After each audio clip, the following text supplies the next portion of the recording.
Turkey में भूकंप से दिल्ली एनसीआर की ऊंची इमारतों में रहने वालों की चिंता बढ़ गई है। टर्की में भूकंप ने जिस तरह से तबाही मचाई, उसे देखते हुए हर कोई अपनी सुरक्षा के लिए परेशान है। आपके मन में उठने वाले इन प्रश्नों को हमने एक्सपर्ट से पूछा है।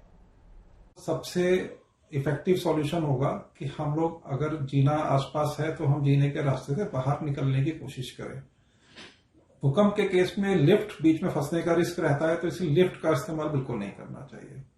अगर भूकंप बहुत तेज है और हम जीने तक नहीं पहुंच सकते हैं, तो ऐसे केस में हमें पहले अपने सिर की सुरक्षा का इंतजाम करना चाहिए और बिल्डिंग में किसी ऐसे कोने पे जाना चाहिए जहां पर नजदीक में कोई कॉलम है।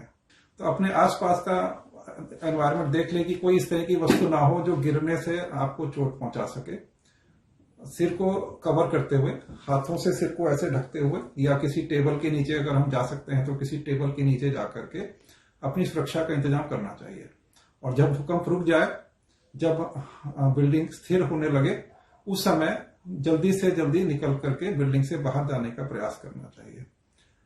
अगर बिल्डिंग बहुत मंजिला है, 30-40 मंजिला अगर इमारत है, और उस तरह के केस में अगर हमें लगता है कि हम सीढ़ियों के रास्ते से बाहर नहीं निकल सकते हैं, तो उस तरह के केस में अपने आप को बचाने के लिए सबसे आसान तरीका यही है कि किसी ऐसे कॉर्नर में चले जाएं जहां आसपास कोई वस्तु ना लगी हुई हो जो छलक करके बाहर आ सके। शीशे की दीवारें, शीशे की खिड़की या कोई दीवार पे लगा हुआ टीवी वगैरह निकल के आके ना गिर सके, ऐसी स्थिति में अपने आप को ले जाएं और कॉर्नर में, कॉलम के कॉर्नर में जाकर के रुक जाएं।